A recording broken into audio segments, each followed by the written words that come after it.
First place, Eric Jones, number 4. Wow. That's big news right there, because Tyler Reddick was up there for a little bit. Matt Crafton had it for pretty much about a good portion of the season, almost the whole season, it felt like. And then Tyler Reddick knocked him down, but now Eric Jones is up in first place in number 4 truck, 590 points. And then second place, Matt Crafton, the 88 truck, 587 points. And Tyler Reddick knocked down to third place, the 19 truck, 575. Fourth place, Johnny Soda, the 98 truck, with 535. Fifth place is Daniel Hemrick, the 14 truck, with 500 points on the nose. Sixth place is Cameron Haley, the 13 truck, 489 points. Seventh place is Timothy Peters, the 17 truck, 470 points. John West Townley sits in 8th place in the 05, 466. Ninth place, Spencer Gallagher, the 23 truck, 452. And Ben Kennedy sits in 10th place, the double 1 truck, with 451 points. From 11th to 15th place in order: Ray Black Jr., Tyler Young, Corbin Forrester, Jennifer Jo Cobb, and John Hunter Nemechek. 16th to 20th place in order: Mason Mingus, Brendan Jones, Travis Kvapel, Norm Benning, Justin Boston. 21st to 25th place in order: Jordan Anderson, Cole Custer, Matt Tift, Ryan Ellis, and Austin Theriot. And the manufacturer standings for Camping World Trucks: first place Toyota, second place is Ford, third place is Chevrolet, and Ram sits in fourth place. Alright, so now the 2015. Now, of course, this list is going to change in this next week and probably the week after. The 2015 Chase for the NASCAR Sprint Cup Chase Grid standings as of today, which is the 3rd of September at 8:02 Eastern Time. Okay, and it's 16 spots. Now, if you notice this list, the first 11 spots actually go in the order of number of wins, not by points, which is when normally, like the normal driver standings is in order by points. That's how but the rankings here goes by number of wins up till you get until 11th place. From 12th to 16th place, it goes in order by points, because these are the guys with no wins that got in with points. Okay, now, as I mentioned last time, okay, so when the September 20th comes, that's going to be, so the Chase for the Cup broken up into 10 races. Okay, first group of 3, which is the Challenger round. Then you got the second group, which is the Contender. Then the last 3 is the Eliminator, and then you got one final one right after that, and that is the final race of the season. Now, of course, for those who are new to NASCAR, the cars that the funny thing is that people are like, there's only be 4 cars in the race in the Homestead. No, so out of all these cars, it's going to get down to 4 cars eligible to win the Cup on that last race on November 22nd. So you're going to have 16 drivers coming in, and last year they had the yellow strip on the top of the windshield to distinguish the Chase drivers from the non-Chase drivers. So you're going to have 16 drivers coming in. Okay, so you have the 20th, 27th, and the 4th. So that would be Dover. At that last race, 4 drivers are going to get knocked out. So then you're going to have 12, which would advance to the Contender round. Okay, and then October 25th would be the last race of the Contender at Talladega. So then 4 more are going to get knocked out. So then now you're going to get down to 8. And then the last race in the Eliminator round is on November 15, and that's at Phoenix. And then after that, 4 more get knocked out, and then you'll have 4 fighting for the Cup on November 22nd. So very interesting. So here is the Chase Grid standings post Bristol. Okay, and the source is NASCAR.com, my go-to spot. Okay. So first place now. Okay, this is divided up by position, driver, car number, points, wins, top 5s, top 10s. All right. So first place right now is Jimmy Johnson. He's in the 48, 792 points, 4 wins, 11 top 5s, and 16 top 10s. The second place is Kyle Busch in the 18 car, 433 points, 4 wins, 5 top 5s, 7 top 10s. Joey Logano in third place in the double 2 car, 865 points, 3 wins, 14 top 5s, 18 top 10s. Matt Kenseth in fourth place. Okay, he's with 3 wins, 9 top 5s, and 15 top 10s. Kevin Harvick in 5th place. Okay, with 2 wins, 17 top 5s, 21 top 10s. Dale Jr. sits in 6th place with 2 wins, 11 top 5s, and 15 top 10s. 7th place is Kurt Busch, 2-time winner so far this season, 8 top 5s, 13 top 10s. Brad Keselowski, 8th place, 1-time winner, 5 top 5s, 16 top 10s. Martin Truex Jr., okay, with 1 win, 7 top 5s, and 16 top 10s. He sits in 9th place.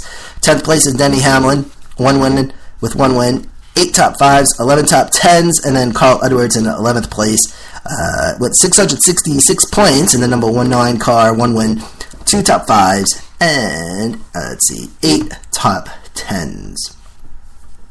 And then 12th place is McMurray. Jamie McMurray, he's got 2 top 5s and 7 top 10s with no wins. So 12 of 16 got no wins, okay? Ryan Sage, 13th place with 4 top 5s, 12 top 10s. Paul Menard, 14th place, 2 top 5s and 4 top 10s. Jeff Gordon sits in 15th place with 3 top 5s and 12 top 10s. And in 16th place, Clint Bowyer, 2 top 5s and 10 top 10s. So there you go. People were making a big deal about Kyle Busch getting in, but he got it in 2nd place. So there you go. He got a lot of wins. He did pretty good the past couple of weeks. Now, what else we're going to do? All right, so here's what we're going to do. Take a quick break. We got a little bit of racing news for you real quickly. One is NASCAR is laying out some new penalties. We'll go over that. And a NASCAR Camping World Truck Series driver got penalized for having a cell phone in her vehicle. We're going to talk about that next. Racing Podcast continues.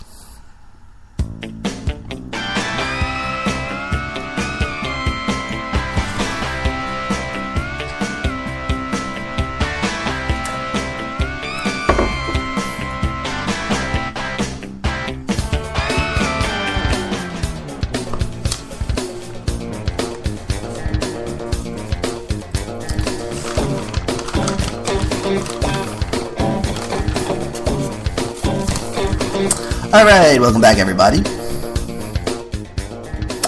So, alright, we're going to wrap things up. We should be done in about a good 5 minutes, and then I promise that next week we'll be back to business as normal.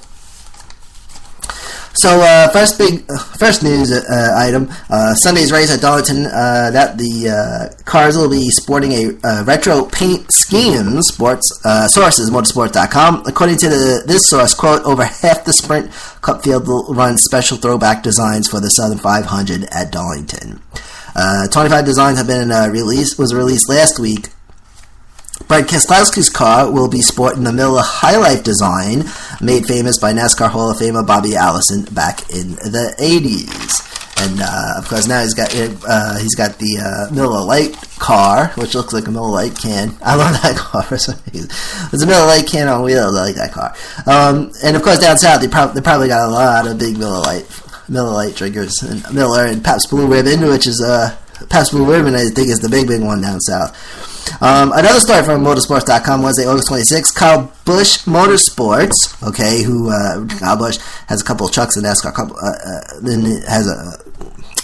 has some trucks in the Camping World Truck Series. But Kyle Busch Motorsports filed a lawsuit in North Carolina Superior Court, lawsuit against former Camping World Truck Series driver Justin Boston. Motorsports.com learned this from ESPN. Apparently, it is a money dispute. Lawsuit claims that Justin Boston and Z-Loop, failed to make scheduled payments while sponsoring KBM. They had a 2-year, $6.4 million contract. Sponsorship contract, and they missed payments from May and June of this year. Justin Boston's father, Bob Boston, is a co-founder of Z-Loop. Justin Boston drove the 54 Toyota this season for the first 9 races. Some other news.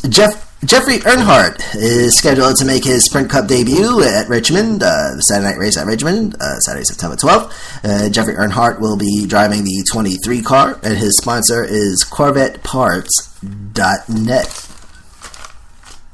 Michael Waltrip Racing, and this is also some big news, will be downsizing in 2016. Source SB Nation's Jordan Bianchi, August 19th. Michael Waltrip Racing will not be racing full-time in 2016, and they also announced that they will be releasing Clint Boyer from his contract. Clint Boyer is being released at the end of the season. Clint Boyer in the 15 car. Also, David Reagan, driver of the 55, he's going to be a free agent in 2015. MWR is co-owned by Michael Waltrip and Rob Kaufman. They're equal co-owners, and the announcement was made, I think it was late last week or the week before. Another announcement from Clip.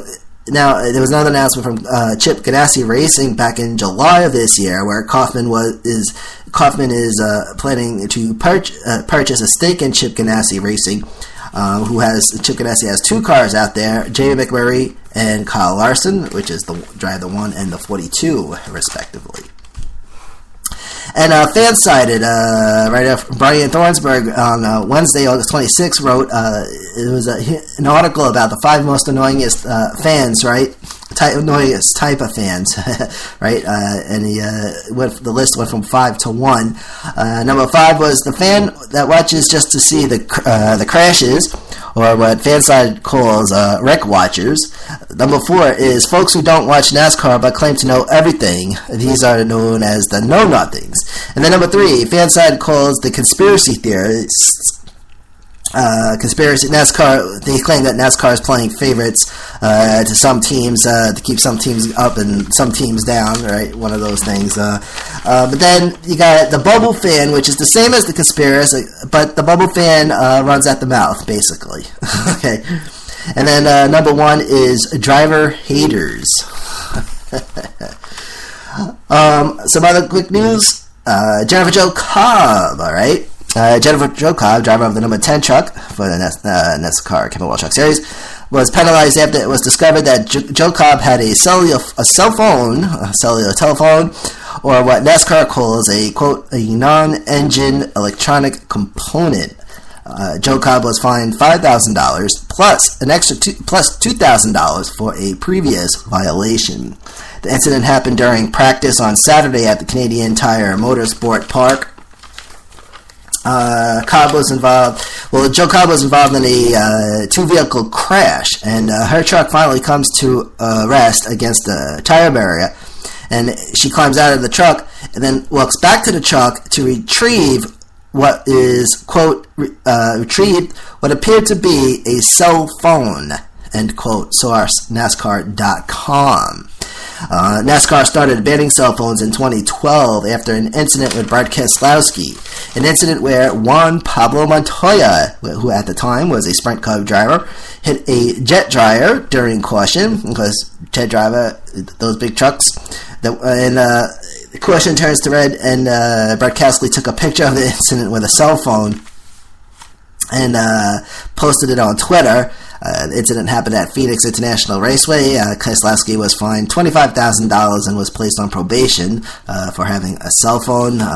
But please note, he was tweeting under red flag. So there you go. So there's no driving under red flag. Jennifer Jo Cobb was issued a P3 penalty. And some new penalties, according to multiple sources, motorsports.com and fanside.com. Chief Cruz may be facing multiple race suspensions. New penalty guidelines released by NASCAR on Wednesday, September 2nd. The penalties will be in regards to lost wheels and ballast weights, okay, which can become separated from the vehicle during practices and races. The NASCAR National Rule Book reads, quote, NASCAR considers such infractions to be very serious in nature and has therefore included predetermined minimum penalties to address the severity of such violations. It continues saying, NASCAR further reserves the right to escalate such safety penalties to higher penalty levels when the infraction is considered to be more egregious in nature or displays a higher degree of negligent behavior, end quote. Source, motorsports.com. Well, the 98 team Sprint Cup, which I believe 98 is Di Benedetto, I believe. I could be wrong. Sprint Cup, the 98 team, okay, they had a weight fall-off at Indy this year, and NASCAR suspended the crew chief and the car chief, and also fined the crew chief $25,000, and both went on probation, and they're on probation until the end of the year. Also, the